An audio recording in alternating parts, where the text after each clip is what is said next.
Con pan y vino se anda el camino, decía el refrán. Un refrán que ha quedado en desuso, más bien moribundo.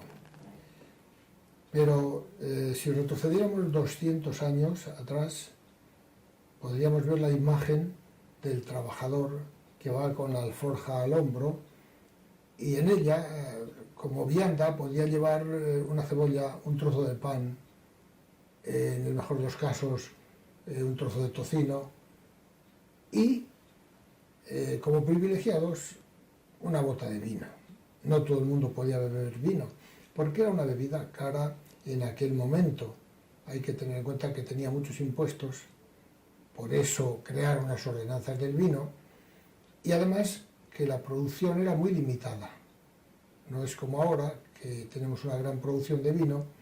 En principio las cosechas no es que sean seguras, pero se aseguran bastante por los métodos modernos, por los insecticidas, se evitan plagas, en fin.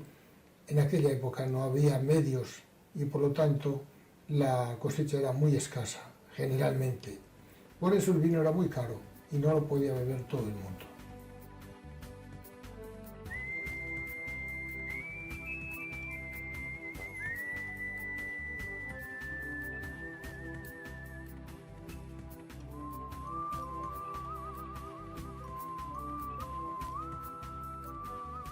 Las ordenanzas del vino se crearon en el siglo XV y estuvieron en vigor hasta el siglo XIX, finales del XIX.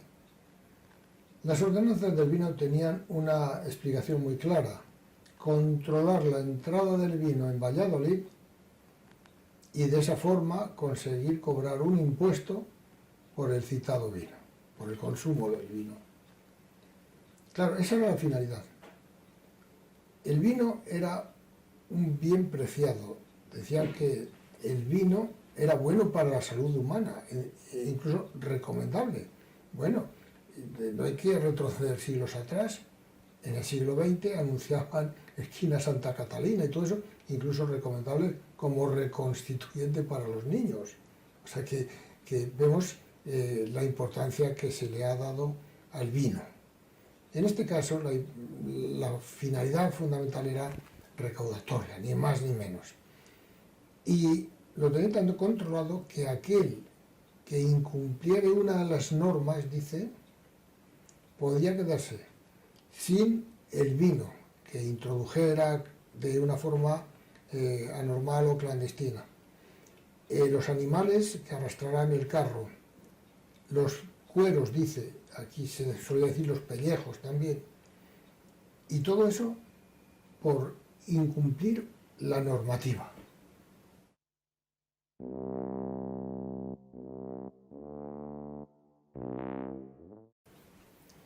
Las ordenanzas del vino se clasifican en 3 grupos. Las primeras son del año 1422, por lo menos las primeras que aparecen en el Archivo Municipal de Valladolid. Las viejas, claro. Después crearon las nuevas. Ya hubo actualizaciones y cambiaron algunas cosas. Y en el año 1729 salieron a la luz las novísimas, el no va más, de las ordenanzas. En el año 1760 piensan que sería bueno recopilar todas y editarlas. Y así lo hicieron. Salió a la luz una edición a imprenta de todas las ordenanzas.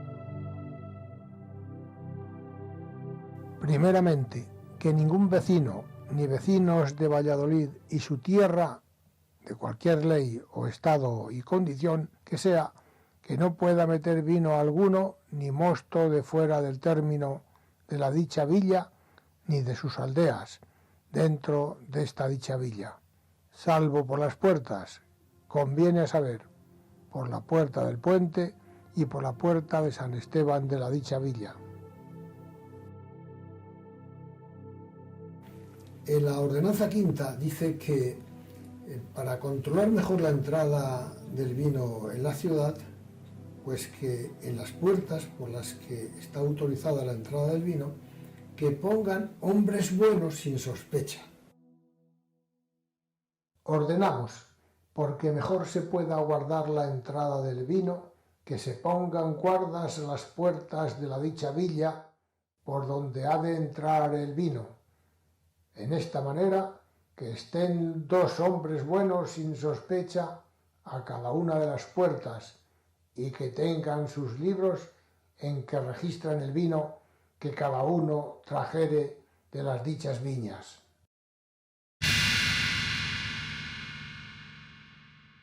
En la ordenanza décima podemos ver que el concejo de Valladolid se reúne en el portal del convento de San Francisco para fijar el precio de la uva, mosto y vino desde el año en curso, desde San Miguel el año en curso, hasta San Miguel del año siguiente.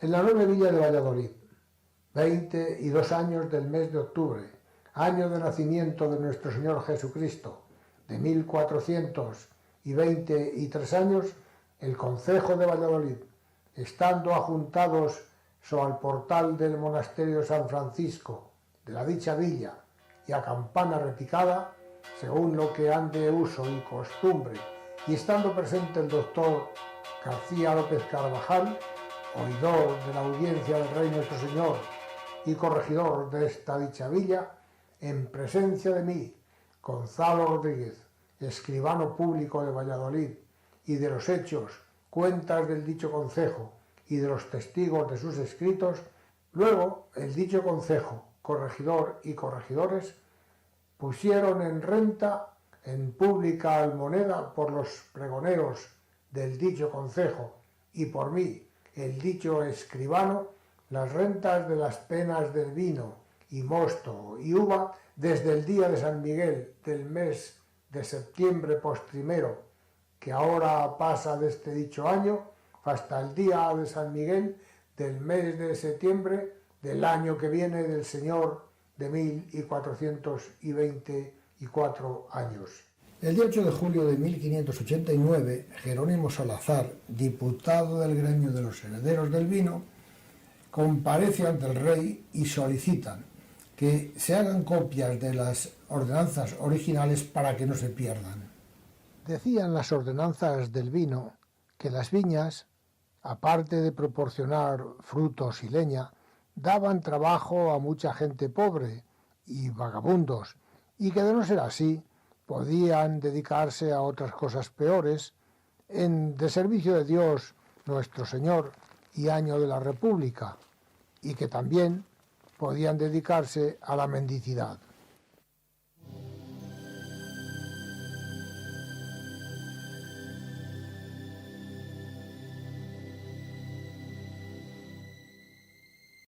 Que mucha cantidad de personal pobre, de una buena parte del año, que digno tuviese esta ocupación, y de no ser así, serían vagabundos o darían en otras cosas peores, en deservicio de Dios nuestro Señor y año de la República. O por lo menos les sería jocoso mendigar para poder sustentarse. En este momento, la maquinaria ha sustituido a la mano de obra humana. También es cierto que escasea especialmente en la vendimia, y si no fuera por estas máquinas, posiblemente hubiera problemas a la hora de recoger la uva. Esta vendimiadora mecánica hace el trabajo de 40 personas. Carlos Duque nos va a explicar un poco cómo funciona esto.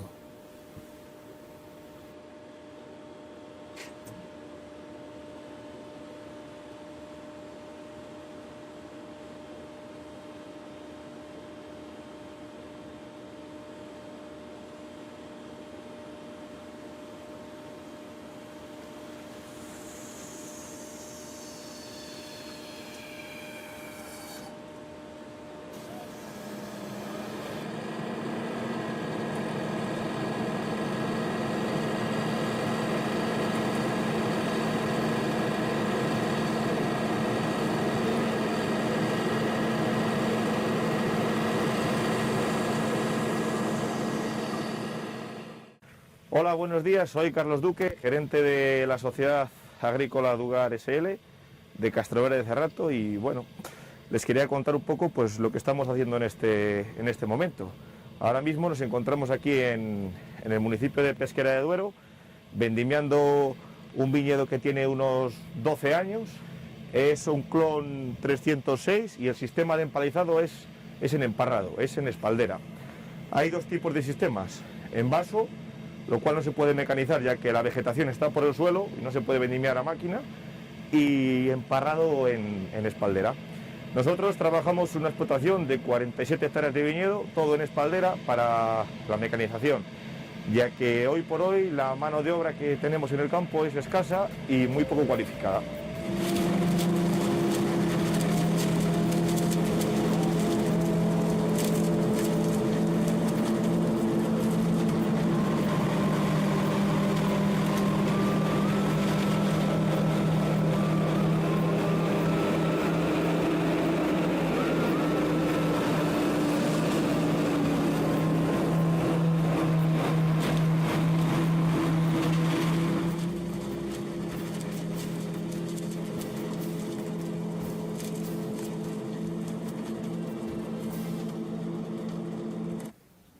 El vino decían que era bueno para la salud humana y además las viñas daban mucho trabajo.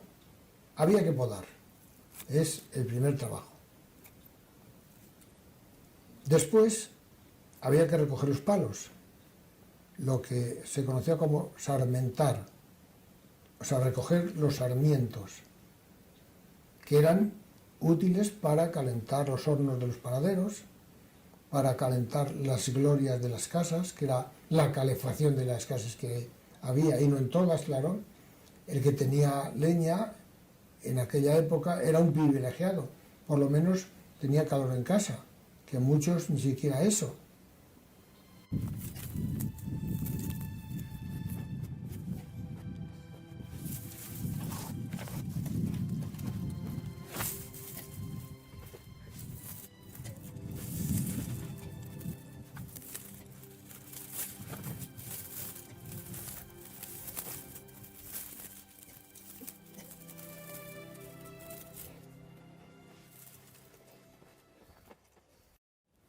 Para que nos hagamos una idea de la rigurosidad de las ordenanzas del vino, decía que no se podía introducir vino en la villa entre la puesta y la salida del sol, porque era de noche, claro. Y vamos a cerrar los ojos y retrocedemos 200, 300, 400, 500 años de las ordenanzas. ¿Cómo estarían las calles de las ciudades en aquella época? A oscuras totalmente. Entonces, claro, era un problema, porque era introducir el vino a unas horas en las que no se podía controlar. Y volvemos a decir que las ordenanzas estaban enfocadas hacia el control económico. Estaba claro, era un control fiscal, porque el vino era uno de los productos necesarios, entendían, en aquel momento. Y eso daba mucho dinero a las arcas municipales. Y por ese motivo no se podía introducir el vino de noche. Entre la puesta y la salida del sol estaba prohibida la entrada del vino. Constantemente vemos que se repite que no se puede introducir vino en la villa que no sea producido en esta o su jurisdicción. Bueno, pues en la ordenanza 11ª, además de todo esto, dice que ningún vecino ni vecina, ni lego, moro, judío, en fin, toda esta retahíla podrá meter vino que se haya producido fuera de la villa. Primeramente, ordenamos que ni ningunos vecinos ni vecinas de la villa, ni de sus aldeas, ni de otros que no sean vecinos, ni lego, ni moro, ni judío, de cualquier ley o estado, o condición, o preeminencia que no sean osados de poner en la dicha villa, ni en sus arrabales, vino, ni mosto, ni uva, de fuera de sus términos y de sus aldeas, salvo por la vía susto contenida en estas ordenanzas, y cualquiera que fuere fallado y lo pusiere y metiere contra las ordenanzas escritas o contra cualquiera de ellas que peche 600 maravedís de pena y más que peche y pierda la uva y vino y mosto y las vasijas y las bestias. No solo había alabanzas hacia el vino en cuanto a que era reconstituyente, que era tan bueno para la salud humana.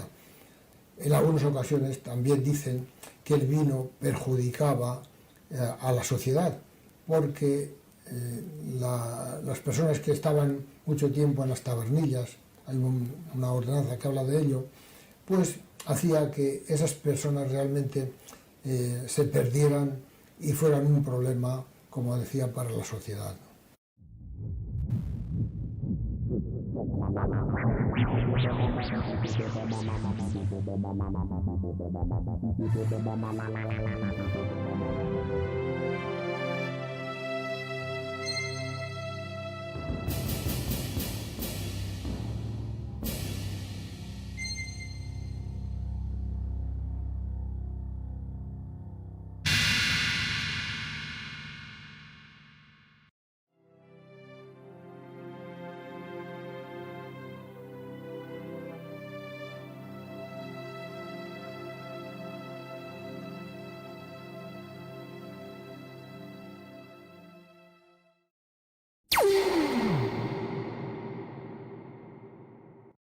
Aquellos hombres que lleven su vino a vender de un lugar a otro y para ello tengan que cruzar Valladolid, si entran de noche, tendrán que abandonar la ciudad al día siguiente a la hora de la misa de tercia, que era la tercera hora después de la salida del sol.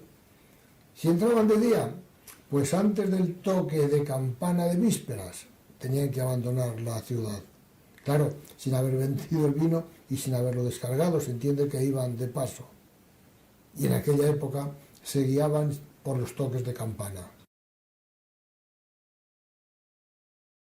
Otro sí ordenamos que porque los hombres que llevan vino a vender de una parte a otra pasan por aquí, por Valladolid, o por su término, que porque les será guardado todo su derecho, ponemos que el que adujere el tal vino para sí metiere en Valladolid antenoche, que se vaya otro día en la mañana, hasta que tenga la misa de tercia, y que si entrare a la mañana, que se vayan el mismo día, hasta que tengan la campana primera de las vísperas, en tanto que no sean osados de vender el vino que así trajeren, todo ni de ello en Valladolid, ni en su término, y si lo vendieren todo o parte de ello, que el vendedor pague 600 maravedís, y cualquiera que lo comprare, que pierda el vino que ansí comprare, y peche 1000 maravedís.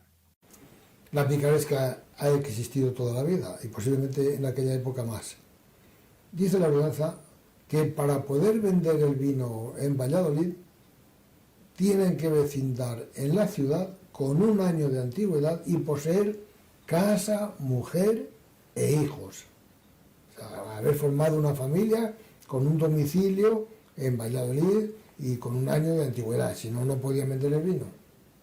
Otro sí, porque la experiencia ha mostrado que malas personas que tienen heredades fuera de la dicha villa y de su jurisdicción piden vecindad en ella con dicho fin de meter como vecino su vino en daño de los vecinos de esta villa y en fraude de las dichas ordenanzas, para remedio de lo cual ordenaron y mandaron que ninguna persona que de nuevo se viniere a vecindar a ella pueda gozarse de la dicha vecindad para meter sus vinos en ella hasta que haya cumplido 1 año, que tenga casa poblada, mujer e hijos, teniendo dichos en esta villa, pasado 1 año pueda meter en ella el vino que de allí en adelante cogiere.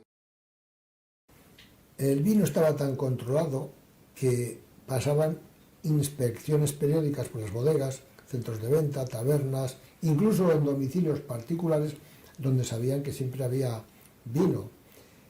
Y la ordenanza estaba clara. Solamente se podía introducir vino de fuera cuando en la villa no hubiera más de 50 cubas.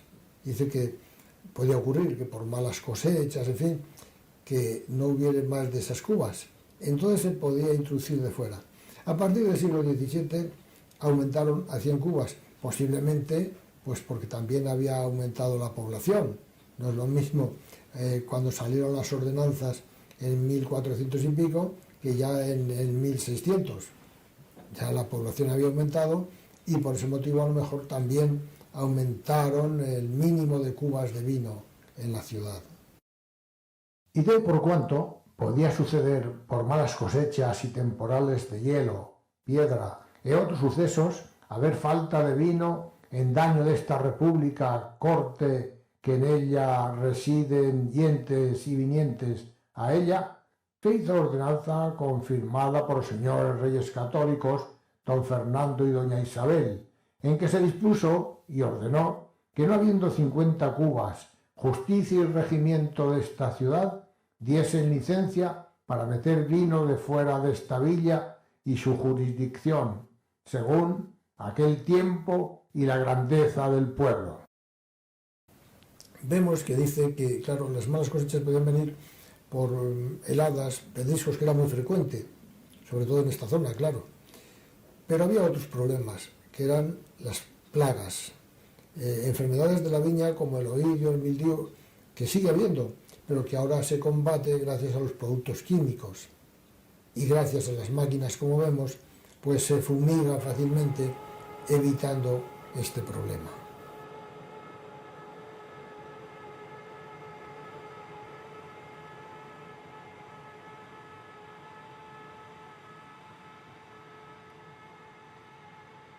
En la página 5 de la caja 0013-025 del Archivo Municipal de Valladolid podemos ver que dice que había labradores que eran tan pobres que vendían sus cosechas de uva antes de vendimiar para poder seguir viviendo.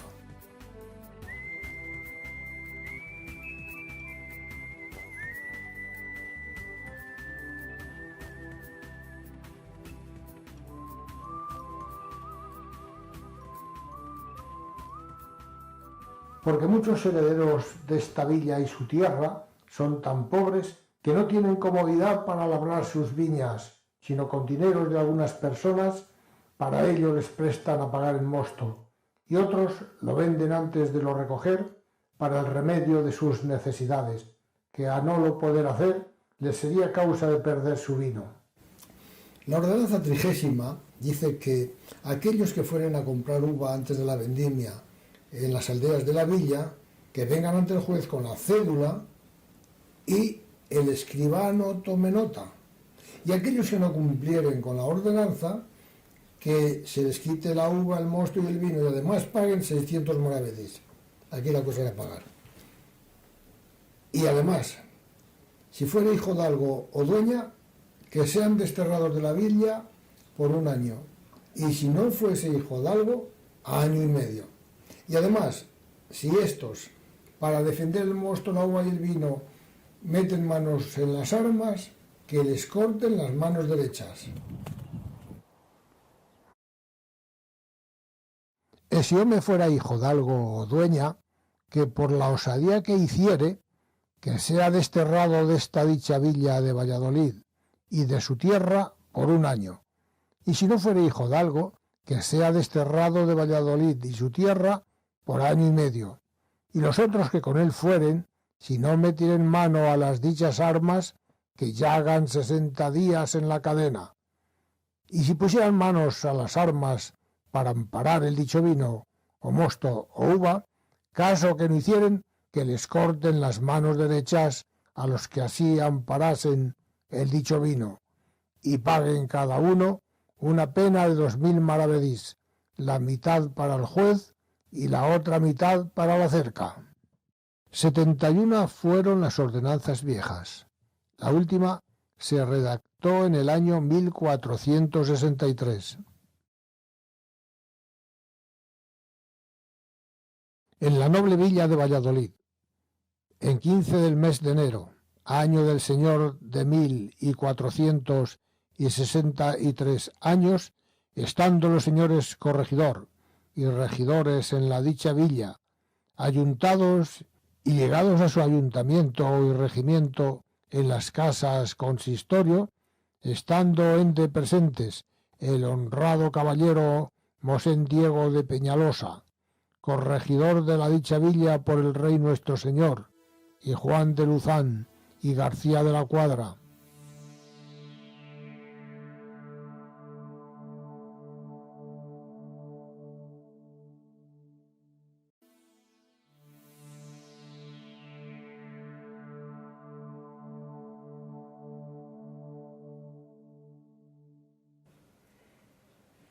En la ordenanza segunda de las novísimas, ahí sí que vemos que ha habido ya algún cambio, como por ejemplo, para controlar más la entrada del vino, y mejor, hicieron una especie de anillo bordeando la segunda cerca. Y dice que en media legua a partir de ella no se podía descargar, ni vender, ni comerciar con el vino, porque de esta forma entraban derechos a la ciudad y pagaban el impuesto correspondiente. En la otra parte del río, en la margen derecha, a partir de la entrada del Puente Mayor, pues la media legua contaba a partir de la ribera, porque claro, el río era una frontera natural, era una barrera. Y en la parte izquierda, la que da a la ciudad, ahí era casi imposible que se pudiera cumplir con esta norma porque la segunda cerca muralla estaba muy cerca del río, estaría a unos 500 metros. Si la legua son 5.500 metros, serían 2.700, imposible. Pero ya estaba el río, que era realmente la muralla. Que ningún arriero, carretero ni otra persona de día ni de noche no pueda descargar ni descargue el vino media legua fuera de las cercas nuevas de esta ciudad que ahora se hacen, y por no haber cerca por la parte del puente del río Pisuerga, se cuente la dicha media legua desde el mismo río y de los arrabales que están fuera del puente, y todo el vino que se hallare descargado dentro de la media legua sea denunciado y castigado de la misma manera que si fuera hallado dentro de los muros de la ciudad sin haberlo registrado. Fiscalmente hablando, el vino era uno de los consumos más rentables. El día 15 de julio de 1893, el gremio de labradores firma un concierto con el Ayuntamiento de Valladolid para el consumo de vino para los agosteros y segadores, y acuerdan que satisfagan la cantidad de 600 pesetas los de la margen izquierda del Pisuerga y 400 los de la margen derecha, entendiéndose que una vez firmado el acuerdo no tendrán derecho a reclamación alguna. En aquella época se calculaba que un segador bebía de media una cuartilla de vino al día, o sea, un cuarto de cántaro, que equivalía a 4 litros. Es cierto que 4 litros es mucho, pero aquel vino no tenía la graduación actual y además estaba libre de química.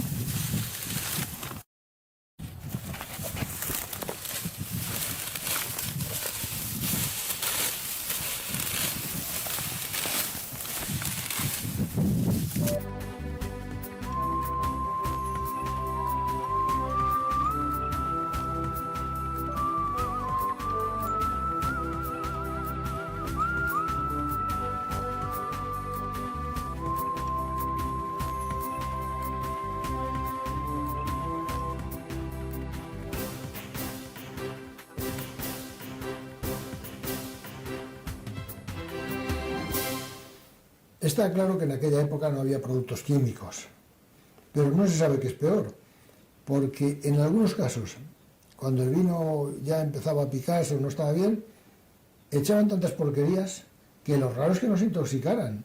Veamos lo que dice el capítulo 3 de la ordenanza.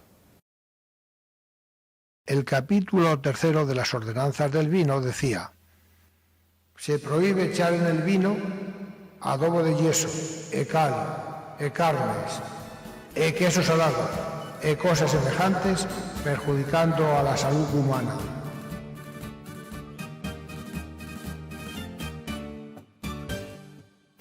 La historia que vamos a contar procede de una ejecutoria firmada por Felipe II. Y se trata de una denuncia puesta por un ciudadano llamado Diego Álvarez de Velasco. Este ciudadano parece ser que un domingo de 1596 a las 3 de la mañana vio como 3 carros cargados de vino entraban en una finca en Extramuros, en el Prado de la Magdalena, en la zona conocida como Los Molinos. Y entonces va y lo denuncia ante el teniente Osorio, que era el licenciado corregidor de la ciudad. Este se presenta en el lugar de los hechos y encuentra que ya habían descargado 11 cueros, dice. 11 cueros que también se llamaban pellejos, porque realmente era la piel de una cabra. Y ya los habían descargado allí. Y entonces la explicación de los responsables es que iban de paso hacia Burgos, que no lo pensaban vender en Valladolid. Y claro, al teniente Osorio eso no le vale, porque dice que si iban de paso, ¿por qué lo descargan? ¿Cómo acaba todo esto? Pues como acababa siempre, que pillaban a uno introduciendo vino entre la puesta y la salida del sol. Pues que le embargaban todo. Se quedó sin mulas, sin carros, sin pellejos o sin cueros y sin nada de nada. Así acababan estas historias.